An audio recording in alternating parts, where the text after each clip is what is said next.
12 yoshimda tikuvchilik hunarini o'rgandim. Hammaga salom, ismim Jasmina, yoshim 13 da.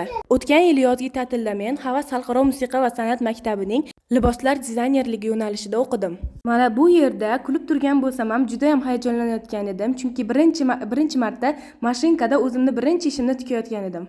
2 oy ichida noldan boshlab mustaqil bichib tikishni to'liq o'rgandim. Shahnoz opa bu yo'nalishdagi mening birinchi ustozim. Bu yerga kelishdan oldin umuman tikib ko'rmagan edim. Ya'ni 0 darajada edim. Shahnoz opa va yordamchilari Dildor opa tikuvchilikni oson va qulay o'rganishimda katta hissa qo'shishdi. Bu videoni ko'rayotgan bo'lishsa, men ularga katta rahmat aytaman va bu davrni men hech qachon esimdan chiqarmayman. Kecha-yu kunduz uxlamasdan, bir kulib, bir yig'lab, ustozlarimni bezor qilib, baribir marraga yetib keldim. Ko'rib turganingiz, bu mening natijam.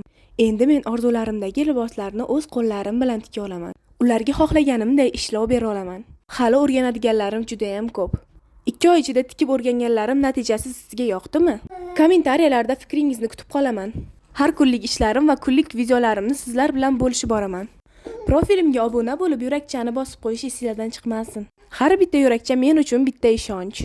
Hali sizlarga aytib beradiganlarim juda ko'p. Keyingi videoda ko'rishguncha paka-paka.